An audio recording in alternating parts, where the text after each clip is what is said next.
नमस्कार दोस्तों। इस वीडियो में आज हम बात करेंगे अमेंडिंग एक्ट ऑफ 1781 की, जिसको कि एक्ट ऑफ सेटलमेंट के नाम से भी जाना जाता है। इससे पहले वाली वीडियो में हमने बात की थी रेगुलेटिंग एक्ट ऑफ 1773 की। तो अगर आपने वो वीडियो नहीं देखी है तो पहले उस वीडियो को देखिए, क्योंकि इस वीडियो में बहुत सारी चीजें मैं आपको जो बताऊंगा वो उससे रिलेटेड है। क्योंकि देखिए, हिस्ट्री जब हम पढ़ रहे होते हैं ना, तो एक तरीके से कड़ी होती है। अगर बीच में आपने एक भी कड़ी मिस कर दी ना, तो फिर आप इतिहास नहीं समझ पाएंगे। तो इसलिए जरूरी है कि पहले आप उस वीडियो को देख लीजिए। तो अगर आपने वो वीडियो देख ली है तो अब आप इस वीडियो को ध्यान से देखिए, जिसमें मैं आपको समझाने जा रहा हूं कि अमेंडिंग एक्ट ऑफ 1781 क्या था और ये क्यों लाना पड़ा। देखिए, जो अमेंडिंग एक्ट ऑफ 1781 है, इसको एक्ट ऑफ सेटलमेंट कहा जाता है। आपको ध्यान हो, मैंने बताया था कि जो रेगुलेटिंग एक्ट आया था 1773 का, उसके तहत सुप्रीम कोर्ट की स्थापना की गई थी। आपको ध्यान होगा, ठीक है, सुप्रीम कोर्ट की स्थापना की गई थी। तो इसका मतलब क्या है कि 1773 से पहले यहाँ पे जुडिशियल सिस्टम नहीं था। तो इसका जवाब है, इससे पहले यहाँ पर जुडिशियल सिस्टम था। जब ईस्ट इंडिया कंपनी आई थी तो आपको पता होगा कि मेनली उनकी तीन प्रेसिडेंसीज थी, जो कि बॉम्बे, मद्रास एंड कलकत्ता थी। तो यहाँ पर इन्होंने प्रोविंशियल कोर्ट के रूप में एक जुडिशियल सिस्टम बना करके रखा हुआ था, जहां पे कि ये लॉ एंड ऑर्डर से रिलेटेड चीजें करते थे।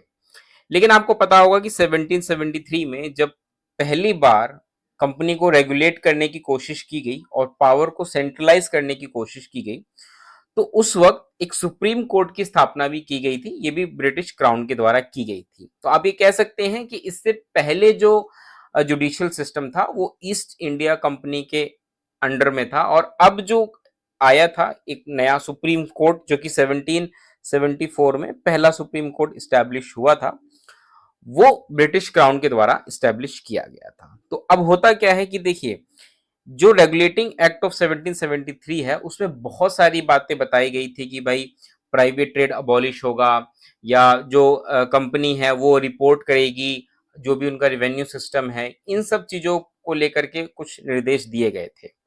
तो होता क्या था कि यहाँ पर अगर आप देखिए तो गवर्नर जनरल भी बनाया गया था, क्योंकि उससे पहले क्या था कि गवर्नर हुआ करते थे, फिर गवर्नर जनरल भी बनाया गया, और उस उनके नीचे 4 मेंबर की काउंसिल भी बना दी गई, एग्जीक्यूटिव काउंसिल जिसको कहा गया। अब होता क्या था कि ये गवर्नर और उनकी एग्जीक्यूटिव काउंसिल जब भी कुछ काम करती थी, तो जो कोर्ट है वो इंटरफेयर करती थी। क्योंकि आखिर ये जो कोर्ट है, सुप्रीम कोर्ट, ये किसके द्वारा बनाया गया था? ब्रिटिश क्राउन के द्वारा। तो अल्टीमेटली प्रॉब्लम यहाँ पे क्रिएट हो रही थी, कंपनी ठीक से काम नहीं कर पा रही थी। और आप यूं कह लीजिए कि इनडायरेक्टली एक इस एक्ट को लाने का सबसे महत्वपूर्ण कारण यही था कि जो 1773 में जो एक्ट आया था, रेगुलेटिंग एक्ट, उसमें जो भी कमियां थी उसको दूर करने के लिए। और सबसे बड़ी कमी यही थी कि सुप्रीम कोर्ट क्या काम करेगी क्या नहीं करेगी ये नहीं बताया गया था। इसी वजह से इस एक्ट को लाना पड़ा। और अगर आप अभी आप पढ़ेंगे, जब मैं आपको समझाऊंगा जो ये अमेंडिंग एक्ट है 1781 का, इसमें मैं आपको बताऊंगा कि कैसे जो सुप्रीम कोर्ट है उसकी पावर को कम किया गया और क्लियरली डिफाइन किया गया कि आप क्या कर सकते हैं और क्या नहीं कर सकते। तो बेसिकली जो ये एक्ट था, ये बेसिकली एक्ट ऑफ सेटलमेंट इसीलिए माना जाता है क्योंकि जो गवर्नर थे और जो कोर्ट थी, सुप्रीम कोर्ट, इनके बीच में एक तरीके से सेटलमेंट करने के लिए ही ये एक्ट लाया गया था, इसलिए इसको एक्ट ऑफ सेटलमेंट भी कहा जाता है। तो सबसे महत्वपूर्ण बात जो अब आपको समझनी है वो समझिए कि भाई इस अमेंडिंग एक्ट में ये कहा गया था कि जो गवर्नर जनरल और उनकी काउंसिल होगी, आपको ध्यान होगा कि एक गवर्नर जनरल थे जो कि 1773 में जो सबसे पहले गवर्नर जनरल बने थे बंगाल के, वो वॉरेन हेस्टिंग थे।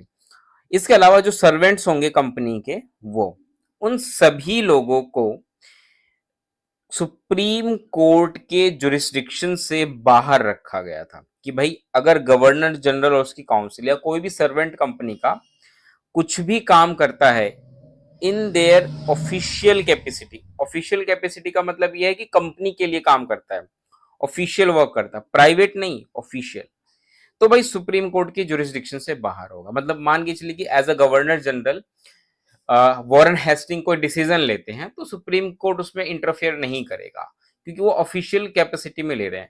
बट अगर वो अपना पर्सनल, मतलब कि ऑफिस टाइम के बाद, है ना, कुछ लोग होते हैं जो ऑफिस टाइम के बाद भी कुछ काम कर रहे होते हैं, तो अगर वो कुछ प्राइवेट ट्रेड कर रहे हैं वो नहीं आएगा। तो ऑफिशियल कैपेसिटी में जो काम किया जाएगा सुप्रीम कोर्ट की जुरिस्डिक्शन से बाहर होगा, उस पे सुप्रीम कोर्ट कुछ नहीं कर सकती है। ठीक है, इस बात को समझिए। इसके अलावा जो रेवेन्यू मैटर्स होंगे वो भी सुप्रीम कोर्ट की जुरिस्डिक्शन से बाहर होगा। आपको पता होगा कि 1757 में जो बैटल ऑफ प्लासी था, उसके बाद कंपनी के पास दीवानी राइट्स आ गई थी। जो कलकत्ता बंगाल का एरिया है वहां पे इनके पास दीवानी राइट्स आ गई। दीवानी राइट्स का मतलब ये है कि रिवेन्यू कलेक्ट कर सकते हैं वो। तो अब क्योंकि पैसा खूब आ रहा है इनके पास, तो जो भी रेवेन्यू से रिलेटेड जो भी मैटर होगा, सुप्रीम कोर्ट उसमें इंटरफेयर नहीं करेगी, वो उसकी जुरिस्डिक्शन से बाहर होगा। ठीक है, तो अब आप समझ रहे हैं कि कैसे सुप्रीम कोर्ट को कम कर दिया गया। पहले नहीं था तो इनकी आपस में कन्फ्लिक्ट चलता रहता था, लेकिन इसी चीज को ठीक करने के लिए इस एक्ट को लाया गया। इसके अलावा जो कोर्ट होगी वो बेसिकली क्या करेगी, जो पर्सनल लॉज होंगे ना डिफेंडेंट के, उनके आधार पे वो अपना जजमेंट देगी। मतलब मान के चलेगी कोई मैटर चल रहा है, तो उस मैटर में अगर कोई भी डिसीजन देना है तो वहां पे जो भी मतलब डिफेंडेंट है उनके लॉज के अकॉर्डिंग चीजें होंगी। अगर मान के चलिए हिंदूज हैं तो हिंदू एक्ट के तहत जो भी है वो सारी चीजें होगी हिंदू लॉज के तहत। अगर कोई मुस्लिम है तो जो मोमडन लॉज होते हैं उनके अकॉर्डिंग वो जजमेंट देंगे। ठीक है, मतलब अपना खुद का कुछ नहीं करना, जो उनके रिलीजियस या जो भी उनके लॉज चले आ रहे हैं, हिंदूज लॉज या मोमडन लॉज है, उसके अकॉर्डिंग कोर्ट जो है वो जजमेंट देगी। इसके अलावा अपील फ्रॉम प्रोविंशियल कोर्ट, ध्यान रखिए प्रोविंशियल कोर्ट। अब इस बात को समझ लीजिए कि 1774 में जब सुप्रीम कोर्ट की स्थापना हुई थी, तो ऐसा नहीं कि प्रोविंशियल कोर्ट भी तभी आए थे, ये पहले से एग्जिस्ट करते थे। मैंने बताया था ना आपको, जो तीन प्रेसिडेंसीज थी, बॉम्बे, मद्रास और कलकत्ता, इनमें अपनी प्रोविंशियल कोर्ट थी जो अपना काम कर रहे थे। ये इतना इंटरफेयर नहीं करते थे ईस्ट इंडिया कंपनी में। मतलब इनको तो mainly law and order maintain करने के लिए रखा गया था कि मान के चलिए कंपनी अगर काम कर रही है और उस दौरान आम आदमी से कोई झगड़ा हो जाता है, या जैसे कंपनी 1757 के बाद जो बंगाल का एरिया है वो कंपनी के पास आ गया, तो वहां पे जो दीवानी राइट्स है वो भी, तो इतने बड़े एरिया को अगर ये एडमिनिस्टर कर रहे हैं तो लॉ एंड ऑर्डर मेंटेन करना पड़ता है, और अक्सर लोगों में लड़ाई झगड़े हो जाते हैं। तो इन सबको सुलझाने के लिए प्रोविंशियल कोर्ट बना दिए गए थे। लेकिन अब क्या हुआ, अब तो 1774 में सुप्रीम कोर्ट भी आ गया और सुप्रीम कोर्ट को सबसे ऊपर रख दिया गया। यानी कि पहले जो बंगाल में जो प्रोविंशियल कोर्ट थी वो तो है ही नहीं, अब तो भाई सुप्रीम कोर्ट है ना वहां पे। बल्कि अगर आप देखें तो बॉम्बे और मद्रास यहाँ पे प्रोविंशियल कोर्ट है। तो प्रोविंशियल कोर्ट में मान के चलिए कोई मैटर गया और वो मैटर वहां नहीं सुलझा, तो वहां से जो भी अपील, जैसे होता है ना आज भी हाई कोर्ट से सुप्रीम कोर्ट चले जाते हैं, तो वैसे ही प्रोविंशियल कोर्ट से अगर कोई अपील जाएगी तो सुप्रीम कोर्ट नहीं जाएगी, वो कहाँ जाएगी, गवर्नर जनरल की जो काउंसिल है उसके पास जाएगी, जो एग्जीक्यूटिव काउंसिल है जिसमें कि गवर्नर जनरल और 4 मेंबर शामिल है, उनके पास जाएगी, सुप्रीम कोर्ट के पास नहीं जाएगी। इसके अलावा it empowered the governor general in council to frame regulations for provincial courts and council. इसके अलावा जो गवर्नर जनरल और जिनकी काउंसिल है उन्हीं को ये पावर दे दी गई कि भाई आप इनके मतलब प्रोविंशियल कोर्ट को कैसे रेगुलेट करना है, इसके लिए आप ही लॉज बनाओ।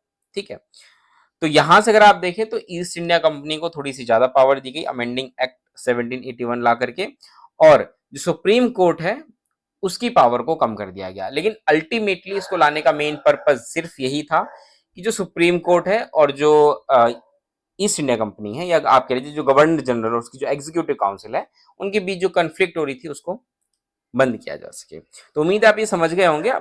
नेक्स्ट वीडियो में हम बात करेंगे पिट्स इंडिया एक्ट, जो कि 1784 में लाया गया था, इसके जस्ट 3 साल बाद। तो चलिए दोस्तों, इस वीडियो में इतना ही। जाने से पहले वीडियो को लाइक करिएगा, तो उसके तक शेयर करिएगा। मिलते हैं दोस्तों अगली वीडियो में। धन्यवाद।